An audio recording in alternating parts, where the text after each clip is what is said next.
Guys, welcome back to my fucking sesi channel bro. Ini bang yang paling cocok lah pokoknya. Kali ini kita bakal bikin video reaction lagi. Ini salah satu requestan cucoker saya Radit ya. Radit gila loh Radit. Sumpah terornya itu merasa sampai ke tulang sumsum cuy. Di DM-in iya, di setiap komen iya, di setiap bola streaming muncul ya. Ewing HD, oke. Ini fans garis berat ya guys, garis keras ya, fans garis keras ya Ewing ya. Oke, nggak apa-apa, kita lanjut aja langsung ke ini seputar misteri ya. Aku mau minta polling dulu Pade. Kalau misalnya ini kan sedikit melenceng dari konten utama kita ya, di mana konten tema channel kita ya. Tema channel kita kan having fun gaming ya kan, having fun gaming, ketawa-tawa di gaming. Tapi ini sedikit melenceng ke arah misteri.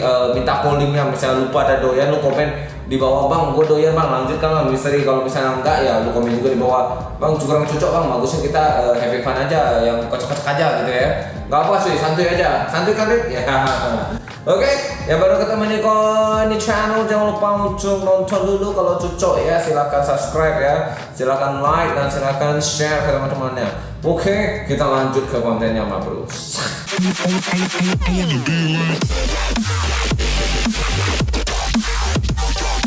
Langsung gas. Jadi gini ceritanya, dalam video history chat yang penuh dengan plot twist kemarin ini nih ya, banyak banget diantara lo yang seneng nih bermain sebagai detektif.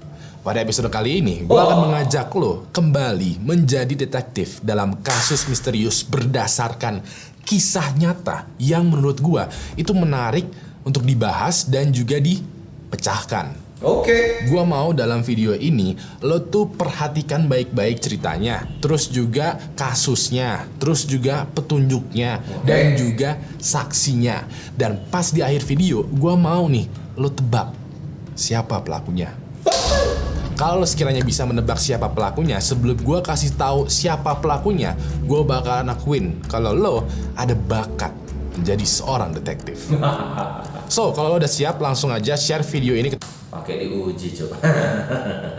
Ya ambil cemilan dulu ya, karena ini durasinya sekitar 20 menitan ya. temen lo yang ya share aja lah, gue kehabisan jokes di sini nih. Pokoknya share aja. Nama gue Ewing dan ini adalah kasus misterius dari kamar 348.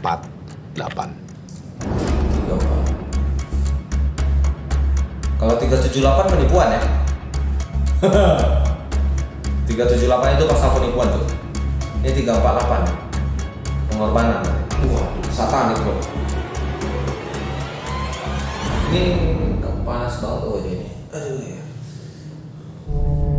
Pada tanggal 15 September tahun 2010, ada seorang pria yang bernama Greg Flanagan.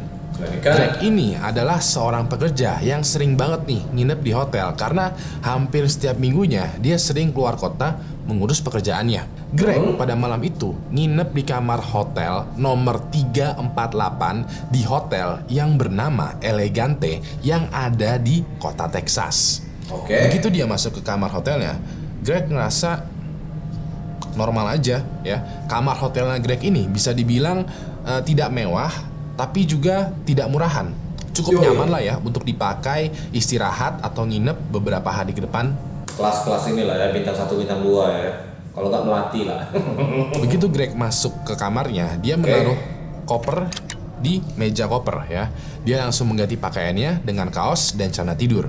Lalu Greg menggelar handuk mandi ya di atas kasur dan dia menaruh asbak, rokok, korek, handphone, dan juga cemilan di atasnya sini. Greg lalu duduk senderan di kasur, nyalain rokoknya dan menyalakan TV, menonton Iron Man 2. Sambil sebat, sambil nonton gitu ya, dia chat-chatan juga nih sama istrinya yang bernama Susie. Biasanya ya, Greg ini selalu ngasih kabar ke istrinya, terus juga kayak ya ngobrol-ngobrol gitulah, biasa obrolan suami istri. Lalu besok harinya, pada tanggal 16 September tahun 2010, pagi harinya nih ya, Susie itu merasa aneh karena dia tidak mendapatkan ucapan good morning dari Greg. Kurang ajar ya. Tadi ada suara sini, terus muncul lagi suara sini bangke. Ini dikenal sebagai suami yang mesra yang setiap pagi selalu mengucapkan good morning. Gua banget, Cok. Silakan yang merasa mual. Toiletnya. ke istrinya. Susi kayak, kok tumben nih ya nggak ada good morning? Apa dia masih tidur? Tapi ini kan hari Kamis. Greg mestinya jam segini tuh udah bangun, udah siap kerja. Susi pun menelpon Greg dan hasilnya adalah tidak ada jawaban dari Greg. Susi coba tuh telepon berkali-kali, tapi dan masuk tetap aja tidak ada tuh jawaban dari Greg. Susi pada akhirnya menelpon teman kerjanya Greg yang kebetulan ada di sekitaran Hotel Elegante ini. Susi kayak minta tolong teman kerjanya Greg ini untuk mengecek Greg ini tuh lagi ngapain sih di kamarnya. Teman kerjanya Greg ini itu bernama Edward. Akhirnya pergi tuh ke Hotel Elegante dan meminta akses ke kamar 348 ke kamarnya Greg. Edward bersama manajer hotel akhirnya jalan tuh menuju kamarnya Greg. Begitu kamarnya dibuka, mereka heran dan bingung melihat Greg itu tengkurap di lantai. Dari sini mereka kayak ada feeling bahwa Greg yang sudah tengkurap di lantai ini itu sudah tidak bernyawa. Manajer pun akhirnya menelpon polisi dan ambulans ya. Polisi pun datang, terus langsung mengamankan TKP lalu menginvestigasi kasus ini. Pihak kepolisian mengutus seorang detektif yang bernama Scott Apple untuk memimpin investigasi. Kok nggak Pir? Pir lebih enak. Detektif Scott ini terkenal sebagai detektif yang disegani, punya track record yang bagus karena ada banyak kasus misterius yang dia pecahkan. Detektif Scott ini langsung menginvestigasi nih ya, dan ini adalah hasil investigasinya. Detektif Scott itu masuk ke kamar 348 dan kesan pertamanya, impresi pertamanya adalah, kamar ini panas juga ya. Padahal pas tanggal 16 September tahun 2010, kota Texas pada saat itu memasuki musim panas. Menurut beliau ini agak aneh nih kalau Greg ditemukan dalam kondisi kamar yang panas, yang AC-nya itu nggak nyala. Detektif Scott langsung memeriksa jenazahnya Greg ya. Begitu jenazahnya Greg ini dibalik ya, beliau notice bahwa kulitnya Greg semuanya itu membiru. Detektif juga notice bahwa Greg ini itu sedang menjepit rokok di antara dua jari di tangan kirinya. Jadi kayak, nah lagi begini nih, jatuhnya tuh begini, pasti balik meninggalnya juga begini. Selain itu, ditemukan juga semacam memar di bagian dagunya Greg. Detektif Scott lalu memeriksa nih seisi kamar 348. Nah ini Detektif Scott itu melihat ke arah pintu dan pintunya itu tidak ditemukan tuh tanda-tanda kalau pintunya ini tuh didobrak. Tidak ada tanda sama sekali bahwa pintunya ini tuh kayak dibuka paksa. Di meja yang ada di hotel ya ditemukan tuh dompetnya Greg dan kunci mobilnya Greg. Berarti pure bukan perampokan ya, pure bukan perampokan. Dompetnya dibuka ya, masih ada tuh uang sekitar $100. Di atas kasur juga ditemukan tuh asbak, rokok, korek, handphone dan cemilan di atasnya. Setelah diperiksa lebih teliti lagi ya, Detektif Scott itu berkesimpulan bahwa tidak ada barang berharga atau barangnya Greg yang menghilang. Semuanya normal aja. Dari laporan yang gue baca, Detektif Scott pada momen itu berhipotesis bahwa Greg ini meninggal karena natural cause. Maksud dari natural cause itu biasanya adalah seseorang meninggal karena sakit yang sudah dialami lama. Bisa jadi sakit jantung, diabetes, paru-paru, atau apalah. Lebih lanjut lagi, Detektif Scott itu menerka bahwa Greg yang lagi sebat-sebat sambil nonton TV sambil chatan sama istrinya ini bangun menuju ke arah pintu. Pas dia mau menggenggam gagang pintu, tiba-tiba dia kena serangan jantung lalu badannya ambruk. Pas badannya ambruk, wajah bangsat. Kaget kok suara jatuhnya anjir. Ini ya, lebih tepatnya dagunya itu kayak terbentur ke lantai. Detektif berhipotesis seperti ini karena dia tidak melihat ada tanda-tanda pintunya itu didobrak. Barang berharganya Greg juga masih ada di tempatnya, yang artinya bahwa Greg ini bukanlah korban dari perampokan. So, Detektif Scott ini yakin dengan hipotesisnya. Dia kayak tinggal nunggu kesaksian dari istrinya dan juga laporan otopsi. Kasus ini pun selesai. Detektif Scott itu akhirnya menyambut kedatangan Susi ya, istrinya Greg. Detektif langsung menginterview Susi dan ini adalah hasil interviewnya. Oke. Susi bilang bahwa Greg ini tidak memiliki riwayat penyakit apapun. Greg juga hobi merokok. Greg ini juga terbilang orang yang tidak suka minum alkohol. Dia lebih pilih tiduran, menyendiri di kamar, terus sebat-sebat sambil nonton TV, sambil juga santai-santai di kamar yang dingin. Greg juga dikenal sebagai orang yang baik dan friendly. Dia dikenal sebagai orang yang ramah terhadap semua orang, terus juga dia kayak nggak mau tuh ikut campur sama urusan orang lain. Greg dan Susi itu dulu tuh pernah memang sempat bercerai ya, tapi rujuk ya, balikan lagi, dan ujung-ujungnya adalah Greg sama Susi ini hubungannya itu romantis. Setelah menginterview Susi, Detektif Scott ini pergi ke rumah sakit Jefferson County. Detektif Scott itu bertemu dengan dokter yang bernama Tommy Brown. Dokter yang mengautopsi jenazahnya Greg. Hasil dari otopsinya adalah Greg meninggal karena dibunuh. Anehnya, begitu Dr. Tommy memeriksa organ tubuhnya Greg, Dr. Tommy itu menemukan bahwa seluruh organ tubuhnya Greg ini rusak total. Rusak totalnya itu rusak banget, seakan-akan Greg itu kayak ditabrak sama truk. Padahal dari luar Greg normal-normal aja, tapi dari dalam hancur semua organnya. Ditemukan juga ada banyak pendarahan di dalam tubuhnya Greg. Terus perut dan sisa makanan yang ada di lambungnya itu pada membusuk semua. 2 tulang iganya Greg ya ditemukan retak dan ada lubang nih di bagian jantungnya. Kalau aduh anjir, gimana ceritanya bisa lubang di jantung? Tapi kalau rusuk retak itu biasa mungkin kalau dia mungkin pas dia roboh ya bisa aja kebentur ya. Tapi lubang di jantung what the hell? Makanan sebelum atau enggak dari sebat-sebatnya itu ada racunnya. Dokter berkesimpulan bahwa Greg ini meninggal itu bukan karena natural cause. Greg meninggal seakan-akan kayak dipukulin oleh banyak orang. Di sini Detektif Scott bingung, kayak bagaimana bisa Greg meninggal dipukulin banyak orang? Kan tidak ada tanda-tanda pemukulan di tubuhnya Greg. Kalaupun ada luka, itu luka memar yang ada di dagu yang kita semua setuju kalau itu adalah akibat badannya ambruk ke lantai. Detektif Scott pun akhirnya menaikkan status kasusnya Greg menjadi kasus pembunuhan di ruang tertutup. Jenis kasus pembunuhan di ruang tertutup itu terkenal sulitnya ya, karena seperti Greg tadi, itu ada orang dibunuh di ruang yang tertutup, minim petunjuk, dan sangat misterius. Saking misteriusnya, banyak juga nih orang yang mengaitkan jenis kasus pembunuhan di ruang tertutup itu sebagai paranormal experience. Oke. Detektif Scott akhirnya memperbesar nih ruang lingkup investigasi, dan ini adalah beberapa temuan barunya. Oke. Detektif Scott menemukan bahwa di malam Greg masih hidup ya, Greg diduga sempat membuat popcorn menggunakan microwave yang ada di kamarnya.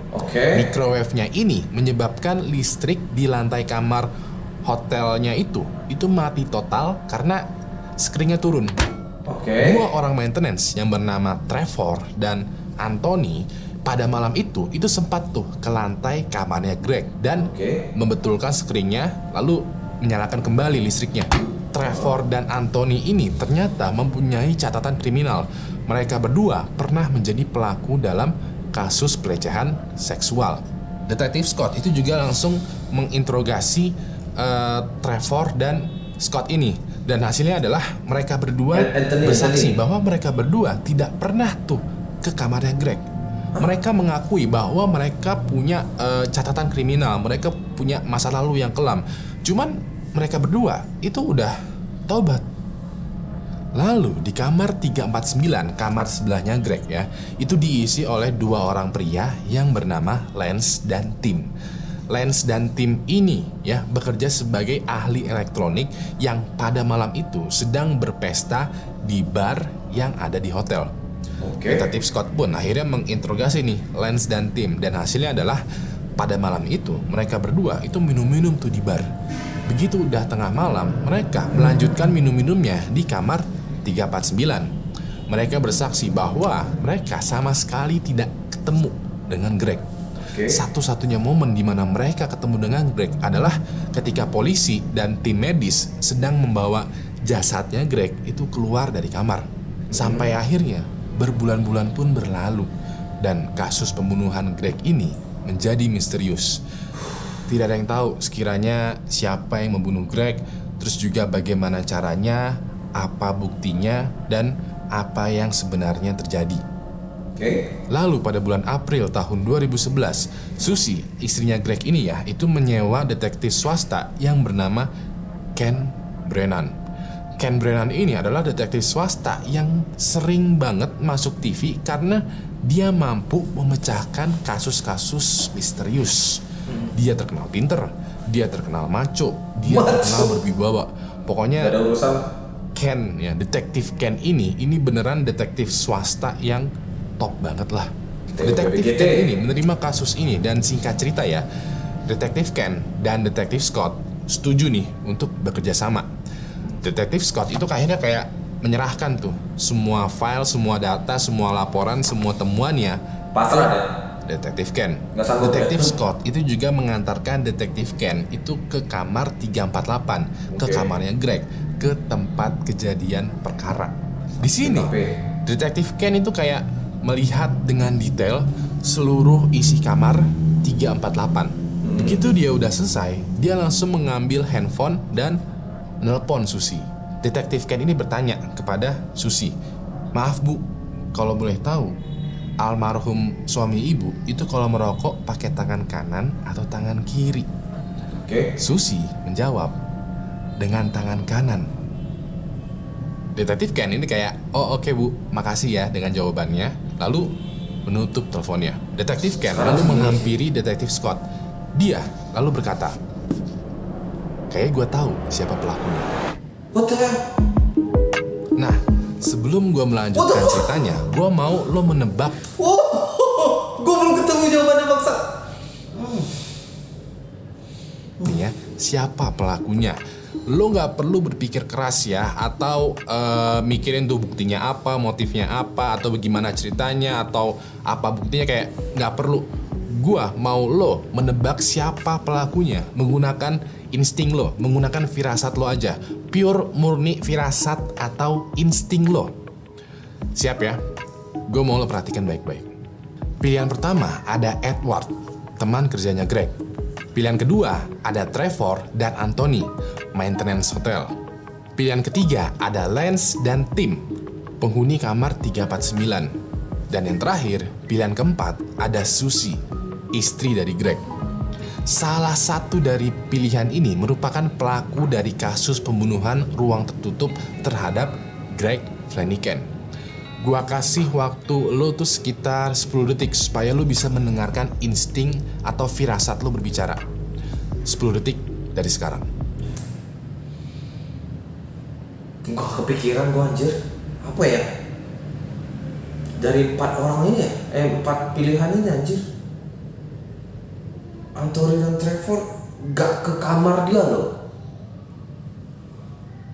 Berarti dia naikin sendiri tuh listriknya. Susie nggak mungkin, Susie jauh. Airport apalagi. Ini kamar sebelah, tapi kamar sebelah. Aduh, kalau kamar sebelah pun gimana dia ngaksesnya? Kecuali dia bersaksi dusta anjing. Maksudnya kayak dia nggak ngomong sebenarnya. Kalau dia bener nggak ke itu. Paling deket, kemungkinan terdekat antara Anthony Trevor sama Lance Tim sih. Anthony Trevor, gue harus lihat mukanya sih, dia bener tobat apa enggak gitu loh. Kalau dia bener tobat kan gue bisa bilang, oh ternyata memang Lance Tim gitu. Di antara Edward dan Susie itu coret lah, ini nggak mungkin. Di antara dua nih, Lance Tim sama Anthony Trevor ya.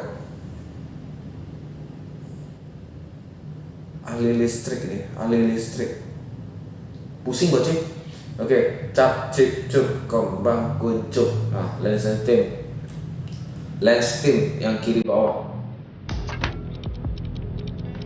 Oke.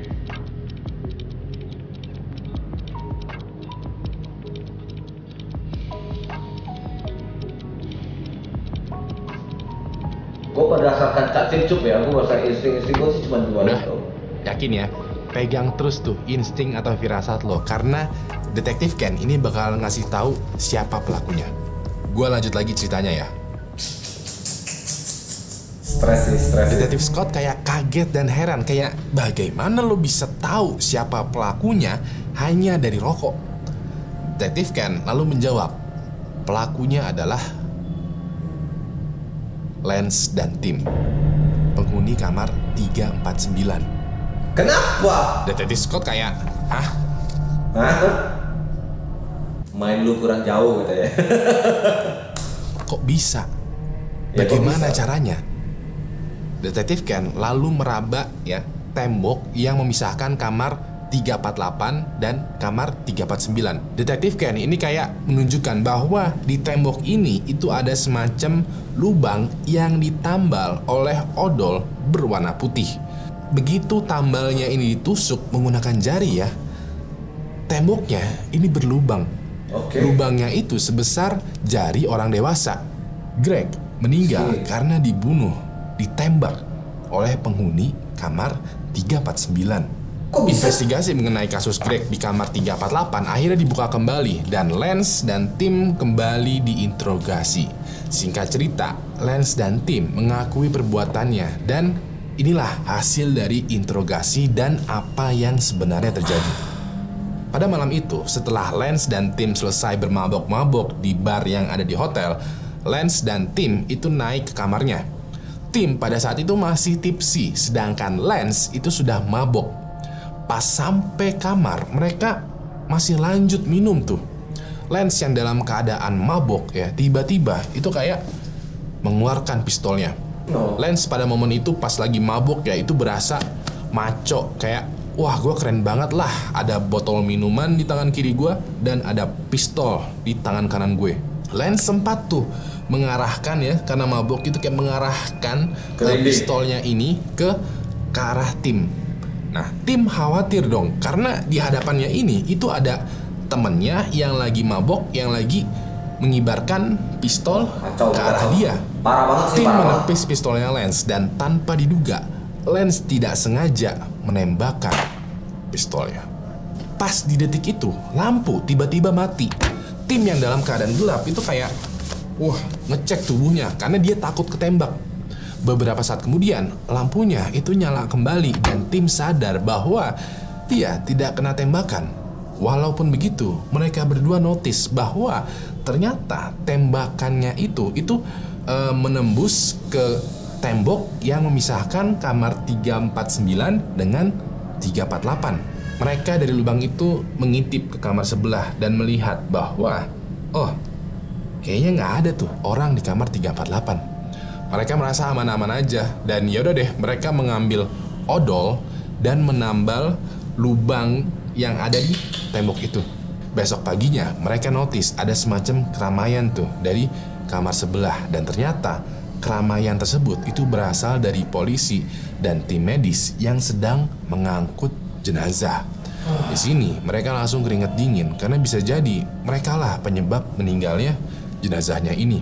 Mereka berdua pun akhirnya kayak menenangkan diri, terus juga menyembunyikan pistolnya dan kooperatif kalau mereka berdua ini diinterogasi. Kalau mereka langsung kabur dan tidak kooperatif pas interogasi, mereka berdua itu langsung aja dianggap sebagai pelaku. Padahal ya pas malam itu, pas Lance dan Tim lagi mabok di kamarnya, Greg yang di kamar sebelah, di kamar 348 itu sedang membuat popcorn di microwave.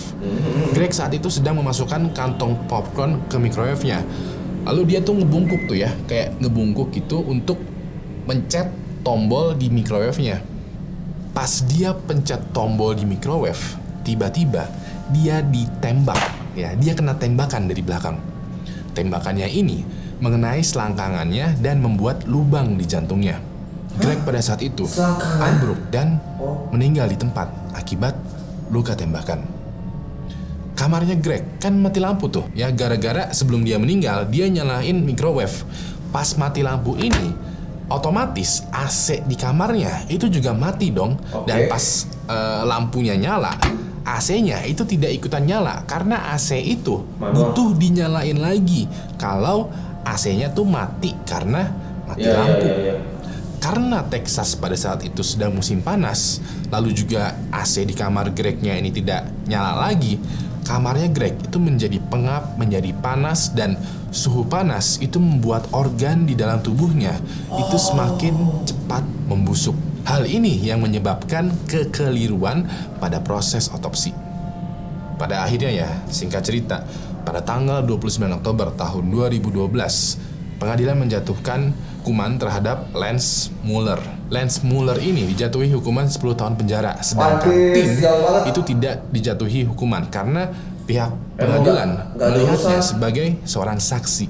Di ruang persidangan, Susie itu merasa lega karena pada akhirnya pembunuh suaminya ini bisa ditangkap dan diadili.